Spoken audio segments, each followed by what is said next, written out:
주요 강의에 오신 여러분들을 환영합니다. 저희가 지난번에 공부한 것은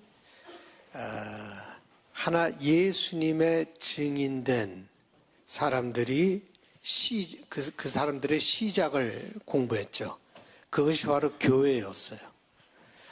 예수님의 증인된 그런 사람들이 어떻게 움직여 나갔는가, 어떻게 시작되었는가, 그들이 어떤 어려움을 겪었고 어떻게 하나님의 능력을 받았고, 그 중에 이제 가장 중요한 사람이 바울이었죠.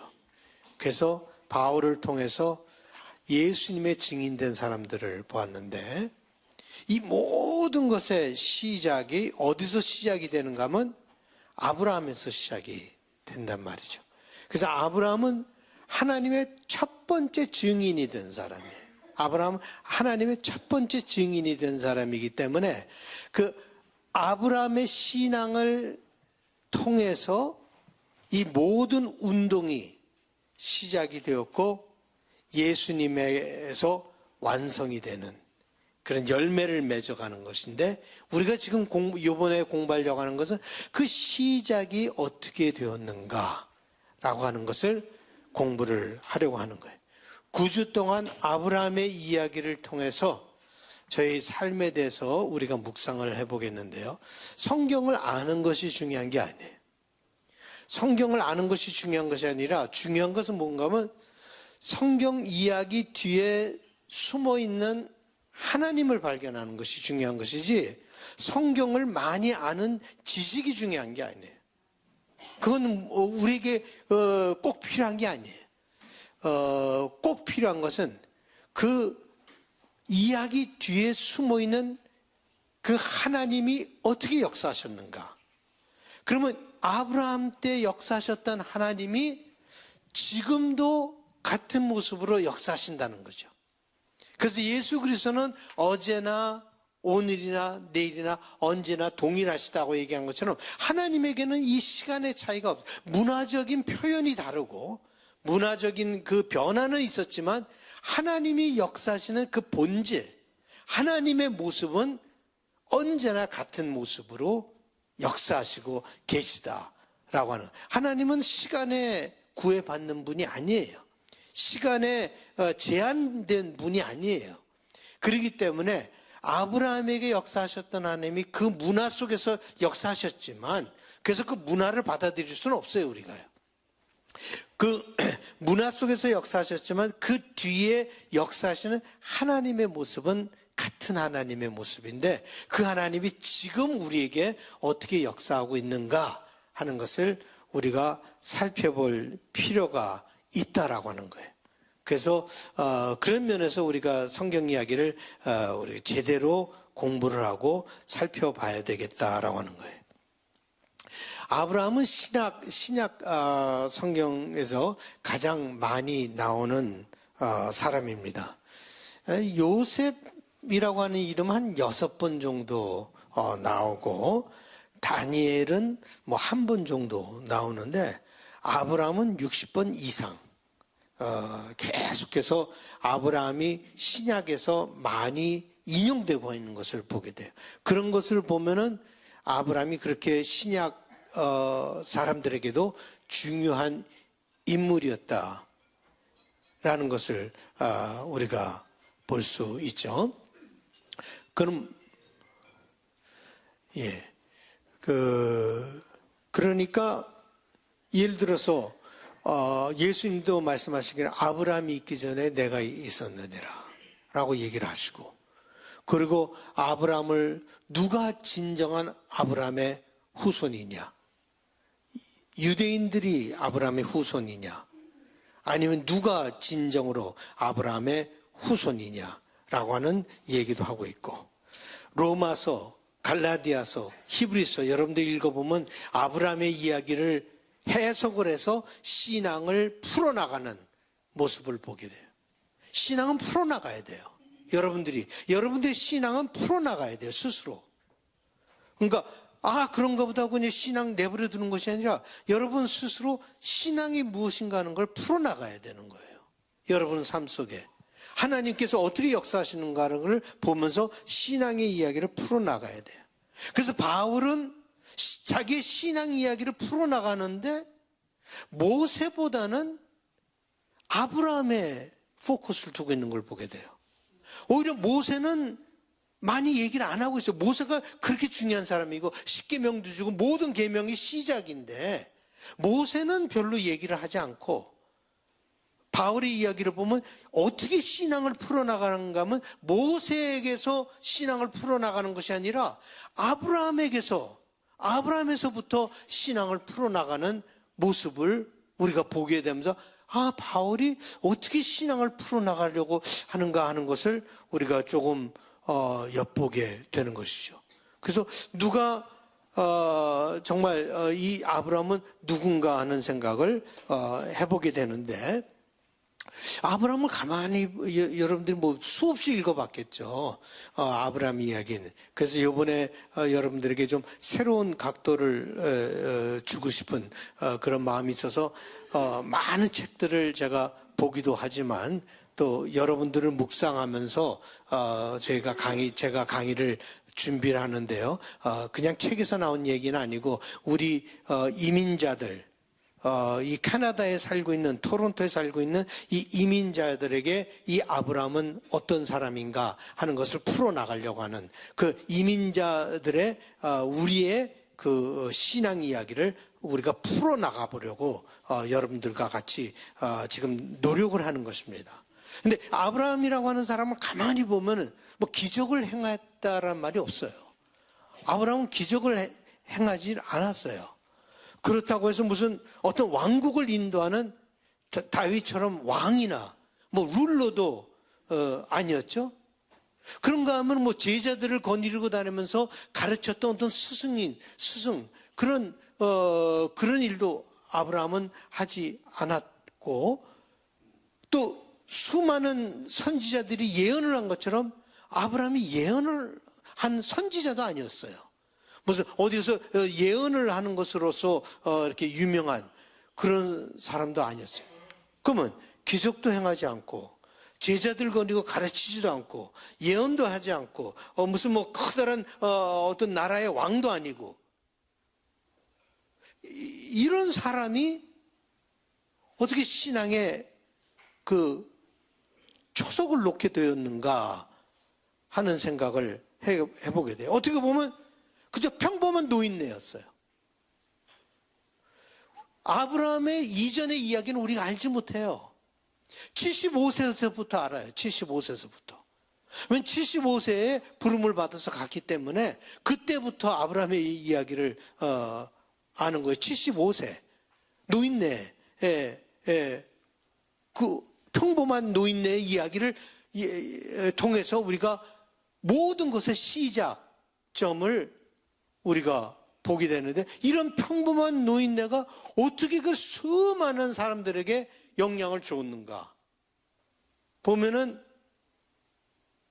6 billion people 60억의 사람들에게 영향을 줬다 이거죠.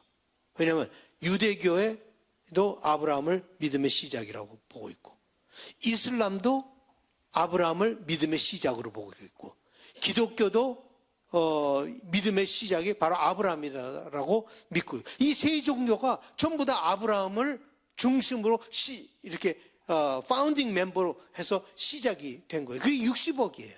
이 세상에 그 인구 숫자를 보면 이 세상에 반이 넘는 숫자, 반이 훨씬 더 넘는 그런 숫자의 사람들이 이 아브라함이라고 하는 이 아주 평범한 노인네의 이야기를 통해서 그 시작으로 인해서 영향을 받아왔다라고 하는 것을 우리가 보게 됩니다. 하나님께서 한 사람을 선택하여서 이 인류를 축복하는 도구로 삼았다는 것을 생각하면서 하나님의 새로운 계획을 우리가 볼 수가 있습니다.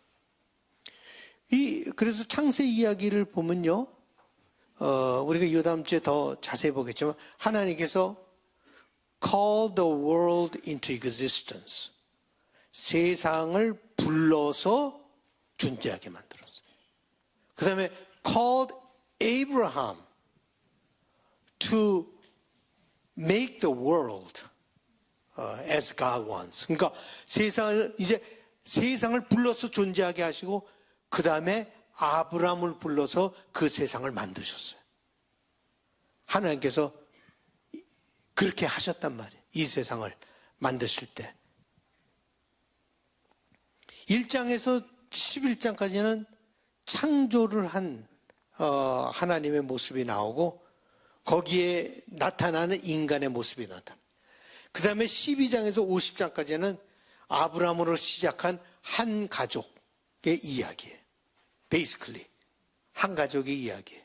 거기서부터 시작이 된 거예요. 우리 창세기 1장에서 11장을요.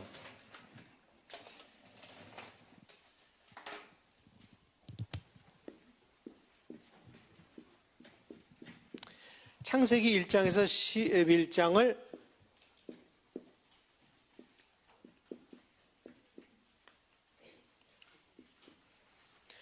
primeval history라 그러던가 아니면 prehistory. 그러면 원형의 이야기라고 얘기를 할 수 있어요. 그러니까 역사라기보다는 그 역사 이전에 있었던 어떤 그 이야기로 우리가 보게 되고 12장에서 50장까지가 아브라함의 그 가족에 관한 얘기로 나와 있는 것을 우리가 보게 됩니다. 우리가 1장에서 11장의 이야기를 가만히 정리를 해보면요. 계속적인 인간의 반항, 그것에 대한 하나님의 심판에 대한 이야기로 전개되고 있어요. 근데 여기서 우리가 보게 된 건 심판과 저주의 이야기가 아브라함으로부터 바뀌면서 축복의 이야기로 바뀌고 있어요. 심판과 저주의 이야기가 축복의 이야기로 바뀌어 나가고 있다. 그래서 아브라함이 이 축복이라고 하는 것을 시작한 사람입니다. 인간을 축복하는 이 축복의 근원이 되었던 사람이다. 그래서 우리가 축복을 누리면서 이제 살게 되었다라고 하는 것이죠. 바벨탑에서 인간들이 하려고 하다가 실패한 것을 하나님께서 아브라함을 통해서 이루어 나가는 모습을 우리가 보게 됩니다. 이제까지의 이야기는 어떻게 보면 데미지 컨트롤이에요. 하나님께서 세상을 창조하셨는데 막 데미지가 일어난 거예요. 여러 군데서. 그래서 그 데미지 컨트롤을 하는 어떻게 이것을 다룰까 하고 데미지 컨트롤 하는 이야기로 나오는데 12장서부터는 아브라함서부터는 그 새로운 시작이 되는 새로운 시작, 데미지 컨트롤이 아니라 새로운 시작을 하시는 그 하나님의 모습. 그러니까 어떻게 보면 new beginning, 새로운 시작, new creation, 새로운 창조라고도 우리가 볼 수 있겠다라고 하는 것입니다. 아브라함은요, 1813년, 주전 1813년에서 태어나서 175세까지 살았습니다. 사라는 127세, 이삭은 180세, 야곱은 147세, 요셉은 110세, 모세는 120세. 전부 다 100살을 넘겼어요. 여러분들 다 100살 넘기시기 바랍니다. 전부 다가 센티네리언이에요. 보면은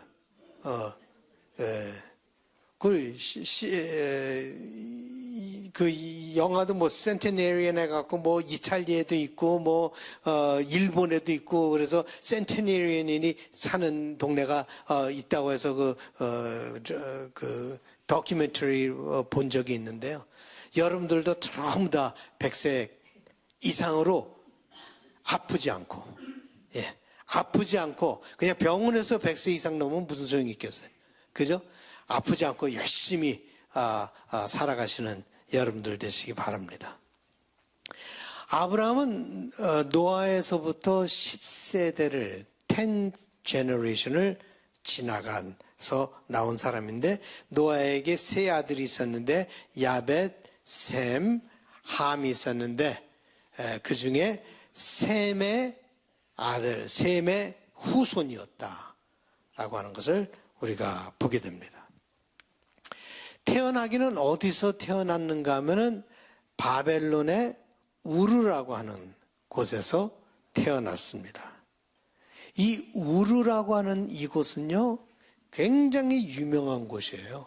이름이 뭐 좀 이상하지만, 우르, 뭐 이상하지만, 이 메소포타미아 문명, 우리가 학교 다닐 때 많이 배웠잖아요. 메소포타미아 문명이 뭐예요? 문명의 발상지 아니에요. 문명의 발상지예요. 그 메소포타미아 문명, 거기에 이제 수메르 문명, 뭐 들어보셨죠? 수메르 문명이라고 들어보셨죠? 그 수메르 문명의 한때는 수메르의 도시 수도가 우르였어요. 그래서 우르에 아직도 지구라트라고 하는 그런 건물이 있는데 좀 이따 설명드리겠는데 여기가 아주 비옥한 초생딸 지역, 비옥한 초생딸 지역. 요거는 잘 외워야 돼. Fertile Crescent. 자, 이것이 굉장히 중요한데 그 지도를 잠깐 우리가 보시면 좋겠어요. 여기 보면요. 저기 메소포타미아라고 내가 또 안 가져왔네. 이거 참. 저기 메소포타미아라고 있잖아요. 그래서 두 강이 유명한 강이 있어요. 유프라티스하고 티그리스 강이에요. 요 강 이름은 외워야 돼요. 유프라테스하고 티그리스 강. 요 두 강이 흐르는데 두 강이 하류에 와서 만나서 페르시안 그 만으로 들어가요. 페르시안 거프 들어가는데 거기에 끝에 있는 것이 우르예요. 이 지역이 지금의 어딘가 하면 이락이에요. 이락이라고 하는 그 지역에서 문명이 시작이 된 거예요. 그 다음에 지도 또 하나,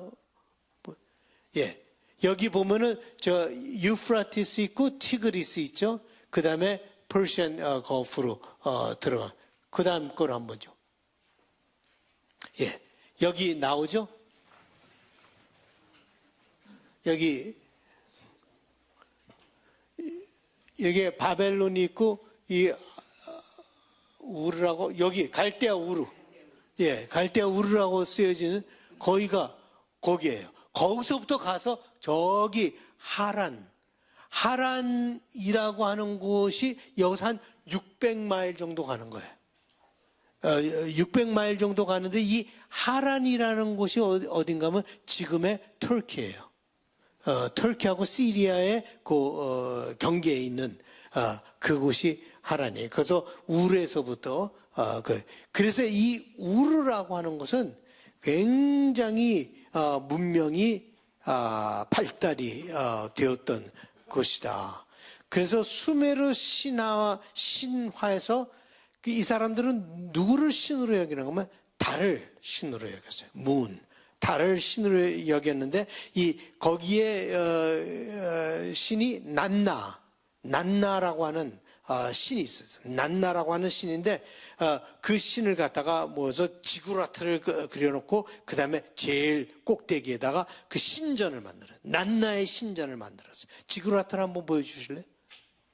이게 지구라트예요. 그래서 이렇게 다 그게 있어갖고 제일 꼭대기, 지금 뭐 다 망가졌지만 제일 꼭대기에는 난나의 신전이 있었다. 그래서 달을 갖다가 신으로 여기는 이런 사람들이었다.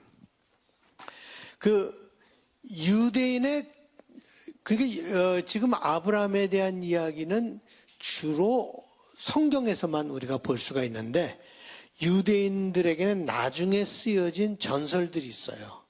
그래서 유대인들이 그래서 유대인의 전설에 의하면은 아브라함의 아버지인 데라가 우상을 섬겼었다. 우르에서 우상을 섬겼었다. 우상을 만들기도 하였다라고 하는 그런 얘기가 있어요. 그래서 아브라함은 자녀로 태어났는데 해피하지 않았다는 것이죠. 근데 성경에도 약간 그런 의미가 쓰여져 있어요.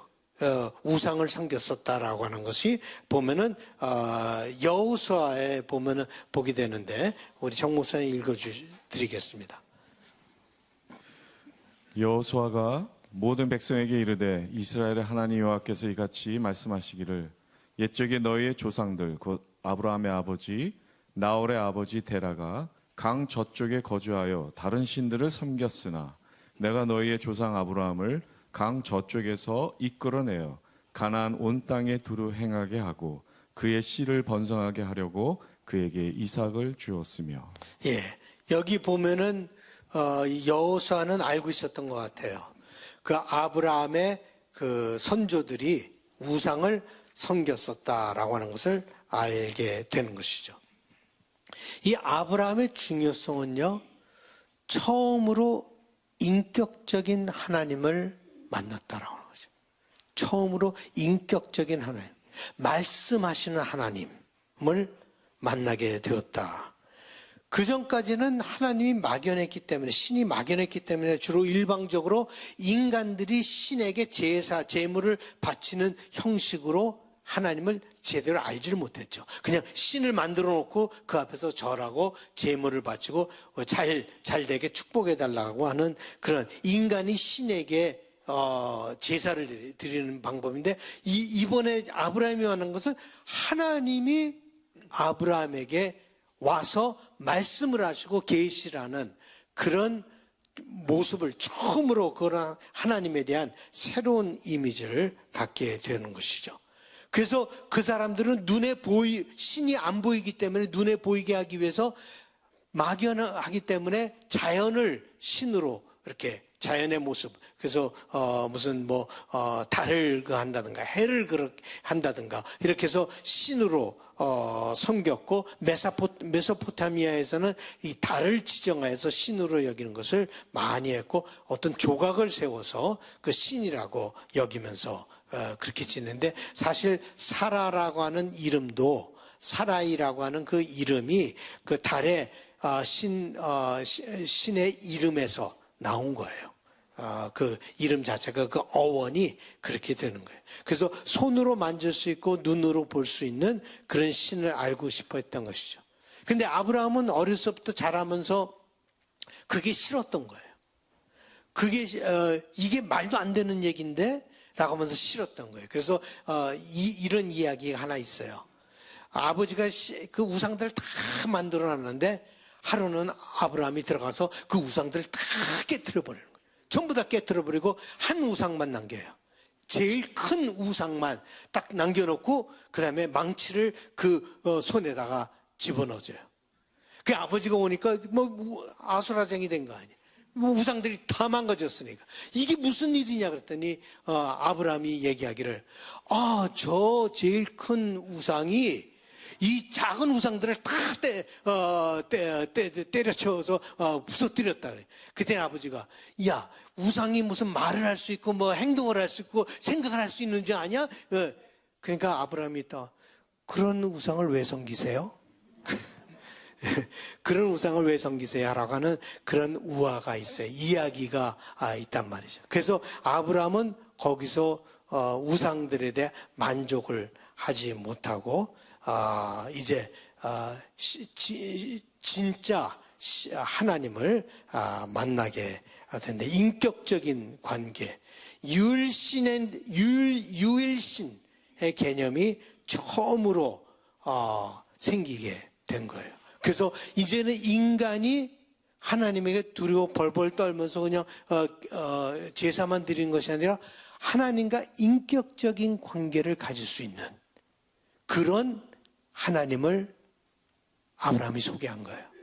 여러분들이 이제 신이 그저 무서워서 벌벌 떠는 그런 신이 아니라 하나님과 인격적인 관계를 가질 수 있는 그런 하나님을 여러분들이 알게 된 것이다. 그래서 성경은 아브라함을 하나님의 친구다 라고 얘기를 하고 있어요. 그런 생각은 감히 할 수도 없었던 세상에. 이 주전 2000년 전이에요, 지금 4000년 전의 이야기예요. 그런데 그때 하나님과 인격적인 관계를 갖고 대화를 하고 친밀한 관계를 가질 수 있었다는 것이 그것 자체가 굉장히 놀라운 거죠. 어떻게 하나님을 친구로 생각할 수 있느냐? 하나님을 친구. 하나님 무서운 저 위에서 늘 ready to punish 그런 하나님으로 알고 있었는데 하나님을 친구로 얘기해요. 그래서 이사야 41장 8절을 보면요. 그러나 나의 종 너 이스라엘아 내가 택한 야곱아 나의 벗 아브라함의 자손아. 예, 나의 벗, 나의 친구 아브라함의 자손아라고 얘기를 하죠. 그 다음에 야고보서 신약에 와서 보면은 이에 성경에 이른바 아브라함이 하나님을 믿으니 이것을 의로 여기셨다는 말씀이 이루어졌고 그는 하나님의 벗이라 칭함을 받았나니. 예, 하나님의 벗이라 하나님의 친구다. 여러분들이 다 하나님의 친구가 되기를 바랍니다. 여러분 삶 속에서 하나님이 정말 좋은 친구구나 라고 하는 것을 발견하실 수 있기를 바랍니다. 모든 친구들이 다 완전한 친구가 없잖아요. 시간이 지나면 친구도 다 떠나가게 되고 친구도 뒤에서 여러분들 욕을 하고 친구라고 하지만 정말 친구 같지 않고 이런 게 우리의 삶 아니에요.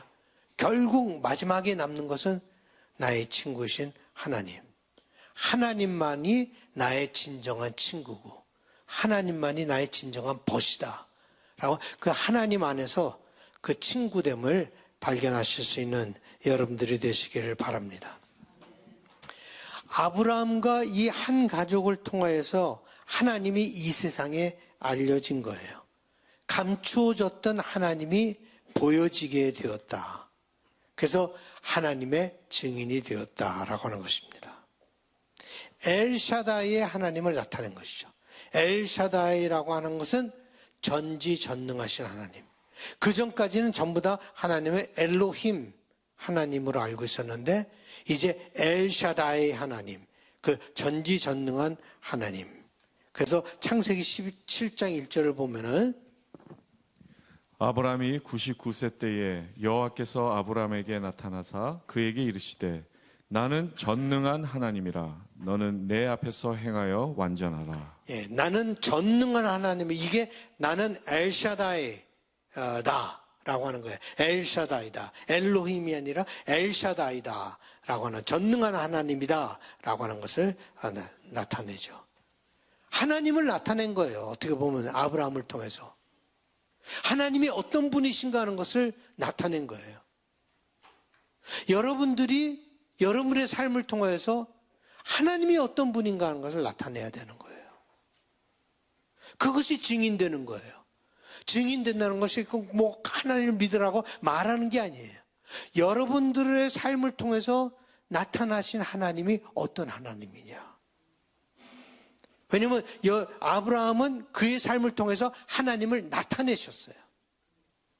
여러분들도 여러분들에게 나타난 그 하나님을 나타내시는 여러분들이 되시기를 바랍니다. 큰 아버지라고 하는 아브라함이 열국의 아버지라고 하는 아브라함이 된 것입니다. 나의 공주라고 하는 사례가 열국의 어미라고 하는 사라가 되었고, 엘로힘 하나님, 그냥 보편적인 하나님이 엘샤다의 하나님, 전지전능한 하나님으로 나타나게 되었다. 사람도 변하였고 하나님 나타난 하나님의 모습도 변하였다라고 하는 거예요. 그래서 하나님은 변하지 않지만 나타나는 하나님은 변해요. 여러분들이 어떻게 하나님이 나타나는 것은 여러분들이 변함에 따라서 나타나는 하나님이 변하게 되어 있어요. 여러분들이 더 깊어지는 신앙이 깊은 삶을 살게 되면 더 원더풀한 그 더 깊은 하나님의 모습이 여러분의 삶을 통해서 나타나게 되는 것입니다.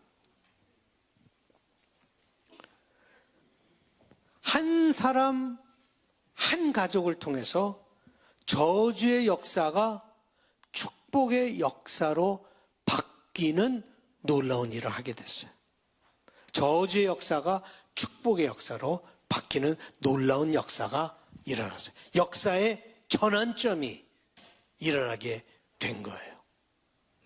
어떤 환난 속에서도 그를 지켜주고 모든 환경 속에서도 그를 인도하시는 전능하신 하나님의 모습을 아브라함을 통해서 나타나게 되셨다라고 하는 것입니다. 이제 이 하나님은 그저 하나님이 아니라 성경에서는 계속해서 무슨 하나님이라 그러죠? 아브라함의 하나님, 이삭의 하나님, 야곱의 하나님. 구체적으로 이들에게 나타난 하나님이 되었다라고 하는 것이죠. 놀라운 거 아니에요? 아브라함의 하나님, 이삭의 하나님, 야곱의 하나님,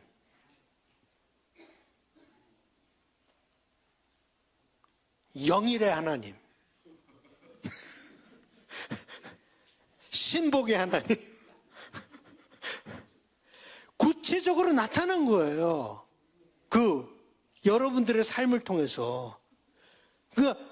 아브라함에게 나타나는 하나님, 이삭에게 나타나는 하나님, 야곱에게 나타나는 하나님이 정말 그 하나님이구나. 살아계신 하나님, 실체의 하나님의 모습을 하나님께서 아브라함을 통해서 보여주셨다라고 하는 것입니다. 여러분의 삶 속에서요, 이 하나님이 계속해서 더 깊이 아주 구체적으로 드러나야 합니다. 옛날이랑 똑같이 옛날에 알고 있었던 그런 개념적인 하나님에서 아직도 개념적인 하나님으로 갖고 살아간다면 하나님을 모르는 거예요.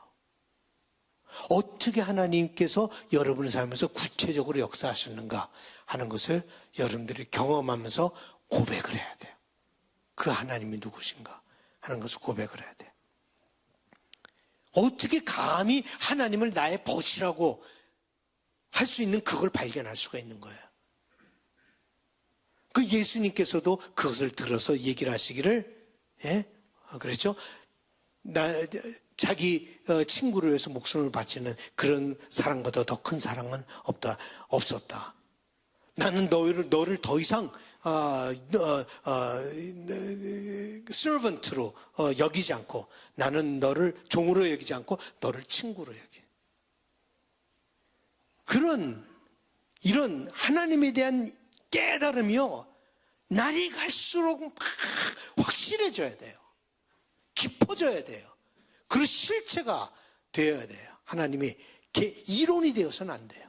하나님이 살아 움직이는 그런 것을 여러분들이 경험을 하셔야 된다라고 하는 것입니다. 이 성경 공부를 통해서 여러분들에게 그런 하나님이 구체적으로 나타나기를 바라고, 그런 하나님을 나타내시는 여러분들이 되시기를 바랍니다. 그래서 여러분들의 삶은 정말 저 사람을 통해서는 하나님이 역사하시고 계시는구나 라고 하는 것이 막 보여지는 그런 삶이 정말 축복된 삶의 모습이 아닌가 하는 생각을 해봅니다. 우리 찬양 같이 하나 하죠.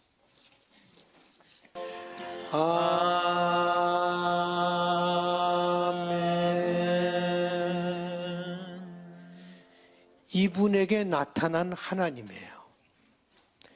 이분들이 경험한 하나님이에요. 그리고 그것을 이렇게 찬송으로 표현을 한 거예요. 아, 이렇게 하나님이 이들에게는 나타나셨구나 라고 하는 것을 우리가 엿볼 수가 있는 것이죠. 그 같은 하나님이 여러분에게도 나타나신다는 거예요. 여러분들도 같은 하나님을 경험할 수 있다는 거예요. 그래서 순간순간 매일매일 이 하나님을 경험을 해야 돼요. 그냥 이론으로 알고 있는 것은 중요하지가 않아요. 이 하나님을 순간순간 경험하고 느끼며 고백하며 살아가는 것이 여러분의 삶이 되어야 합니다. 자, 잠깐 워시룸 브레이크 5분만 하겠어요. 시간이 없어요. 지금 아직도 더 많이 남았는데 자, 우리 계속 보겠습니다. 하나님께서 이 땅을 창조하시고서는 It is good 이라고 얘기하셨어요. It is good. 이 good이라고 하는 말은 참 보기에 좋았다라고 하는 뜻도 있지만 선하다는 뜻도 있어요. It is good. 참 보기 좋았다라고 했는데 그 다음에 인간의 그 프리히스토리에서 역사를 보면은 참 암울한 현실이에요. 아담과 하와의 타락, 가인이 아벨을 죽인 사건, 그저 하나님을 잊어버리고 흥청망청 살아가던 노아의 시대, 그 다음에 노아의 홍수, 이런 것들이 계속해서 암울한 현실이 하더니 그거의 클라이막스로 나온 게 뭔가 하면 바로 바벨탑이에요. 바벨탑에서 11장에 이제 바벨탑 그 사건이 일어나면서 인간의 정말 암울한 현실의 극치를 보여주고 있죠. 그래서 제가 지금 오늘 바벨탑의 얘기를 약간 보려고 하는 것은 이것이 아브라함의 이야기하고 연결이 되기 때문에 보려고 한 거예요. 지금 창세기를 쓴 사람도 아브라함의 얘기를 하기 전에 창조의 이야기를 먼저 한 것은 그것이 아브라함의 이야기하고 연결이 되기 때문에 그렇게 된 거예요. 그러니까 중심은 아브라함에 있어요. 아브라함에게. 그렇지만 이 전의 이야기들도 다 아브라함의 이야기하고 연결이 되어 있다. 그렇기 때문에 거기 쓰여져 있는 것이고 그 컨텍스트 속에서 그 눈으로 그 모든 것을 봐야 된다라고 하는 것이에요. 그래서 10장의 족보가 쭉 나오잖아요. 그리고 나서 바벨탑 얘기가 나오고 나서 또다시 족보가 나와요. 10장에 벌써 족보 얘기가 다 나오거든요. 근데 그 다음에 바벨탑 얘기가 나오고 그 다음에 또 족보가 나오는데 요번에 나오는 족보는 완전히 아브라함에 관한 족보만 거기에 나오는. 그래서 내가 여러분과 공부를 할 때 다 읽지는 않겠어요. 그리고 전체를 그냥 창세기를 공부하는 게 아니라 우리 삶을 그거 하려고 하는 것이니까 나타나신 하나님을 보려고 하는 것이니까 그냥 다 읽지는 않겠어요. 그렇지만 족보를 보면은 그 다음에 아브라함에 관한 직접적인 족보가 나오게 되는데 이것이 그러면 바벨탑 이야기하고 아브라함의 이야기하고는 연결이 되어 있다라고 하는 것을 우리가 보아야 돼요. 그래서 우선 바벨탑 이야기를 한번 좀 보죠. 우리 교독하시겠는데 창세기 11장 1절에서 9절이에요. 온 땅의 언어가 하나여 말이 하나였더라.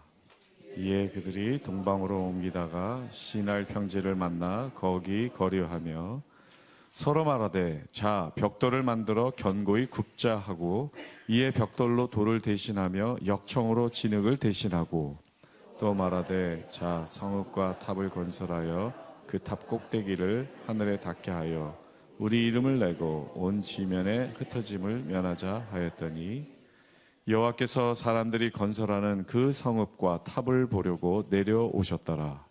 여호와께서 이르시되 이 무리가 한 족속이요 언어도 하나이므로 이같이 시작하였으니 이후로는 그 하고자 하는 일을 막을 수 없으리로다. 자, 우리가 내려가서 거기서 그들의 언어를 혼잡하게 하여 그들이 서로 알아듣지 못하게 하자 하시고, 여호와께서 그래서 그들을 온 지면에 흩으셨으므로 그들이 그 도시를 건설하기를 그쳤더라. 함께 읽겠습니다. 그러므로 그 이름을 바벨이라 하니 이는 여호와께서 거기서 온 땅의 언어를 혼잡하게 하셨음이니라.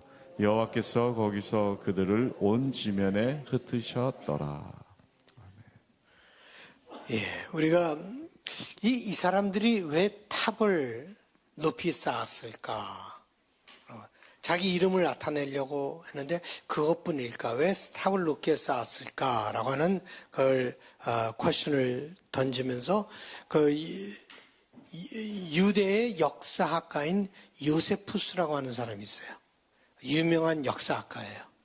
이 사람은 이 바벨탑 사건을 어떻게 해석을 하는가 하면은 사람들이 홍수 이후로 하나님이 또 다시 물로 심판할 수 있으니까 탑을 높게 쌓아서 물로 심판을 해도 거기에서 멸망하지 않게끔 하기 위해서 탑을 높게 썼다. 우리 지구라트 다시 한번 보여줘.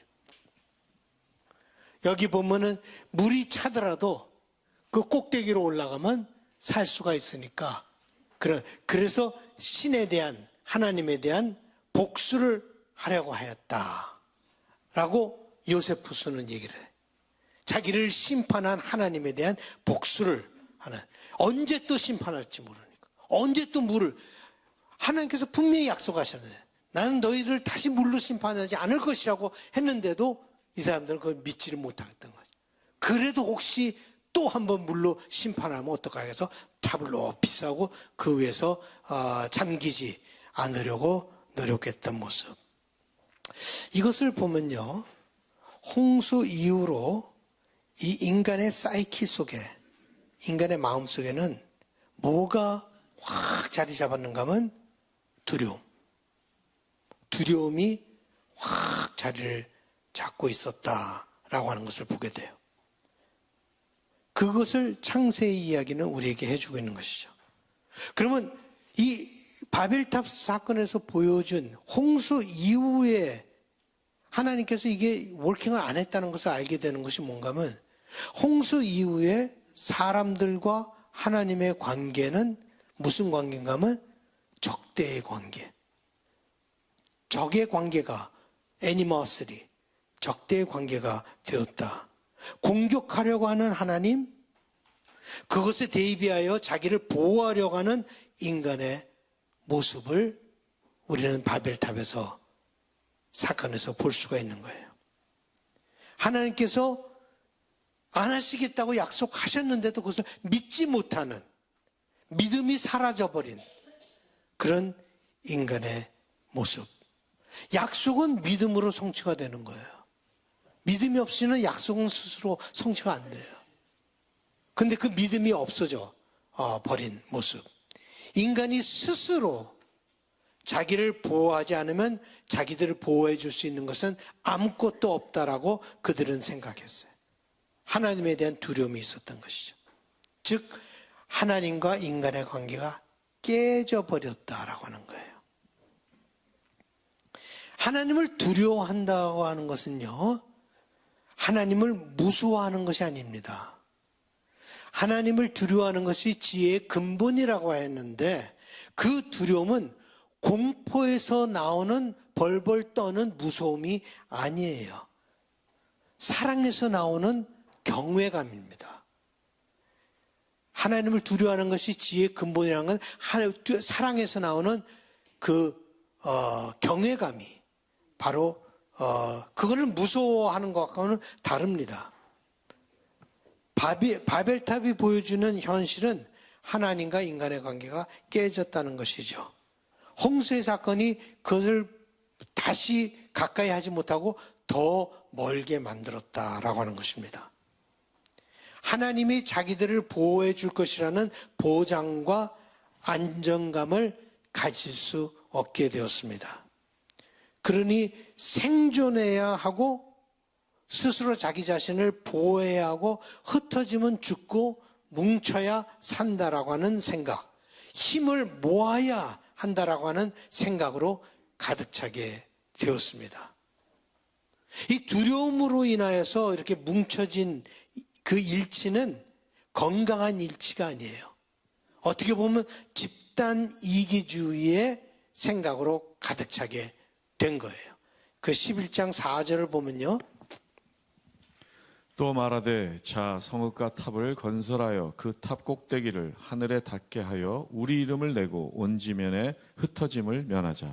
흩어짐을 면하자라고 했던 거예요. 흩어지는 것이 두려워졌던 거예요. 여기서 우리가 흩어지는 것과 일치되는 것에 대해 묵상해 볼 필요가 있는데요. 건강한 일치와 건강치 못한 일치, 이 두 가지가 다릅니다. 물론 일치는 중요해요. 하나가 되는 것은 중요해요. 그것이 하나님의 뜻이기도 해요. 모든 민족이 하나가 되어서 살아가는 것이 하나님의 비전이고 이사야는 그것을 잘 보았습니다. 그래서 이사야는 이렇게 얘기를 하고 있죠. 그때 이리가 어린 양과 함께 살며 표범이 어린 염소와 함께 누우며 송아지와 어린 사자와 살찐 짐승이 함께 있어 어린아이에게 끌리며 암소와 곰이 함께 먹으며 그것들의 새끼가 함께 엎드리며 사자가 소처럼 풀을 먹을 것이며 젖 먹는 아이가 독사의 구멍에서 장난하며 젖된 어린아이가 독사의 굴에 손을 넣을 것이라. 내 거룩한 산 모든 곳에서 해됨도 없고 상함도 없을 것이니 이는 물이 바다를 덮음같이 여호와를 아는 지식이 세상에 충만할 것임이니라. 이렇게 일치가 되고 하나가 되는 것이 여러 가지 다른 동물들이 여러 가지 원래는 적대 관계에 있는 사람들이 하나가 되어서 살아가는 것, 이런 것이 굉장히 중요한 거예요. 교회도 이 일치가 굉장히 중요해요. 그래서 예수님께서도 기도를 하실 때 이렇게 기도하셨죠. 아버지여, 아버지께서 내 안에 내가 아버지 안에 있는 것 같이 그들도 다 하나가 되어 우리 안에 있게 하사 세상으로 아버지께서 나를 보내신 것을 믿게 하옵소서. 예, 그러나 바벨탑을 지은 사람들이 추구하려고 했던 일치는 두려움에서 나온 일치예요. 사랑에서 나온 일치가 아니라, 그것은 예를 들면은 잘못된 민족주의, 잘못된 제국주의, 하나님 없이 하나가 되는 것은 위험합니다. 예를 들어서 친구들이 끼리끼리 모여서 하나가 되는 힘을 하기 위해서 그 하나의 클릭을 만드는 것, 이런 것들은 다 위험한 일치예요. 다른 사람을 배제하는 그런 일치에 불과한 것이죠. 독재자들이 하려고 하는 것은 물론 나라를 하나로 만드는 것이죠.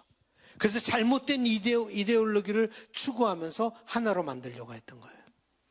1차 전쟁에서 말할 수 없이 패배를 당한 독일이 시간이 지나면서 두려움에서부터 이 이데올로기를 해서 하나가 되려고 하는 거기서 나온 것이 바로 나치즘이고, 그 나치즘에서 2차 전쟁을 만들었고 600만의 유대인을 학살하는 그런 무서운 일치, 이것은 잘못된 이 일치의 모습이에요. 교회도 이런 잘못된 일치가 이루어지면은 거기서 소외받는 사람들이 생기고 거기서 따돌림을 당하는 사람들이 생기고 이런 일들이 일어나는 거예요. 하나가 되는 것은 하나님의 선물입니다. 우리가 하나님과 관계가 회복이 되었을 때 우리는 흩어져 있더라도 하나가 될 수 있는 것입니다. 그래서 하나님께서는 그들을 흩으셨어요. 근데 흩으신 것이 꼭 처벌을 하기 위해서 흩으신 것이 아니라 그것이 처음부터 하나님의 목적이었어요. 이 땅에 흩어져서 모든 땅을 다스리라 라고 했던 하나님의 뜻을 펼치는 것이죠. 그래서 그것이 창세기 1장 28절에 하나님이 그들에게 복을 주시며 하나님이 그들에게 이르시되 생육하고 번성하여 땅에 충만하라. 땅을 정복하라. 바다의 물고기와 하늘의 새와 땅에 움직이는 모든 생물을 다스리라 하시니라. 이 세상 모든 것을 주시고 그것을 정복하고 다스리라고 하는데 바벨탑을 세워놓고서 거기서 그냥 일치 안주하려고 하는 그런 인간의 모습을 우리가 보게 되죠. 하나님께서 모든 땅을 축복하라 그랬는데 우리가 사도행전을 보면서 이 바벨탑의 사건이 리버스가 되는 것이 언제 일어난가 하면 바로 우리가 사도행전 모여올 때 배운 오순절 사건이에요. 오순절 사건에서 달라졌던 언어들이 하나가 돼요. 그리고 진정한 사랑에서 나오는 일치를 경험하게 되고 모든 것을 자기 재산을 다 팔아서 내놓고 일치가 되는 것을 경험하는데 거기서 끝나지 않죠. 하나님께서 그들을 또 흩으시잖아요. 핍박이라고 하는 도구를 사용해서 하나님께서 그들을 흩으셔서 땅 끝까지 가서 복음을 전하게끔 하는 그런 하나님의 모습을 보게 되는데 그 일치된 것이 사도행전에 이렇게 나와 있죠. 우리가 우리 각 사람이 난 곳 방언으로 듣게 되는 것이 어찌 됨이냐. 우리는 바데인과 메데인과 엘람인과 또 메소보다미아, 유대와 갑바도기아, 본도와 아시아, 부르기아와 밤빌리아, 애굽과 및 구레네에 가까운 리비아, 여러 지방에 사는 사람들과 로마로부터 온 나그네, 곧 유대인과 유대교에 들어온 사람들과 그레데인과 아라비아인들이라. 우리가 다 우리의 각 언어로 하나님의 큰 일을 말함을 듣는도다. 예, 스데반의 순교 이후로 이렇게 하나가 되어서 다 알아들었지만 이제 헬라파 유대인들이 온 땅에 흩어지기 시작하면서 그들이 복음을 갖고 나가기 시작했죠. 그래서 8장 1절에 보면 그날에 예루살렘에 있는 교회에 큰 박해가 있어 사도 외에는 다 유대와 사마리아 모든 땅으로 흩어지니라. 예, 이 모이고 흩어지는 역학, dynamics of gathering and scattering, 모였다 흩어지는 이 역학을 잘 알아야 돼요. 또한 정착과 여정, settlement and journey, 이 두 가지, sojourn, 이 두 가지의 역학이 하나님께서 바로 역사하시는 모습입니다. 때로는 셀을 시켰다, 그 다음에 또 내보내서 journey를 하게 만들고, 모이게 하였다가 또 흩어지게 하여서 하나님께서 역사하는 그 모습을 우리가 보게 되는데, 이것이 그저 육체적인 것이 아니라 영적인 것이고 우리의 마음의 상태죠. 부자가 창고에 먹을 양식을 가득 채워놓고 자 이제 먹고 마시고 놀자라고 하는 생각은 바로 정착의 생각이에요. 그러나 인간이 만든 그 정착이 아무런 의미가 없다는 것을 예수님께서 어떻게 말씀하시는가 하면 오늘 밤 내 영혼을 내가 거두어 가리라 라고 말씀하시는 것이죠. 인간이 만든 일치, 인간이 만든 연합, 인간이 만든 정착, 이것은 이기적이고 배타적이고 강압적인 유니포미티를 요구하는 것이죠. 그런 일치가 깨어져야지만 하나님께서 주시는 일치를 경험하게 되고 하나님이 그것이 하나님의 선물이라는 것을 우리가 깨닫게 되는 것입니다. 우리가 만든 정착은 온전한 정착이 아닙니다. 불안한 정착일 뿐입니다. 이 땅에 살고 있지만 우리는 여기서 영원히 이 땅에 정착할 수는 없어요. 마음속에 늘 여정을 계속해야 한다는 마음이 있어야 합니다. 꼭 피지컬리는 떠나지 않더라도 우리가 지금 있는 이곳에서 떠나 새로운 곳으로 가야 하는 마음이 있어야 합니다. 우리 이민자들은 그것을 너무 잘 알고 있어요. 왜냐 한번 정착해서 떠난 사람들이기 때문에 이 떠나야 한다는 그것을 우리는 잘 알고 있어요. 그래서 우리는 어떻게 보면 축복받은 사람들이에요. 이 땅을 떠날 수도 있는 쉽게 한 번 이민한 사람이 또 할 수가 있는 거예요. 그래서 이북에서 온 분들이 또 이민을 많이 온 거예요. 왜냐하면 한 번 떠났으니까 떠나는 게 쉬운 거예요. 그러면 우리가 이 땅을 떠날 때도 쉽게 떠날 수 있어요. 우리 이민자들의 특권이에요, 이거는. 예.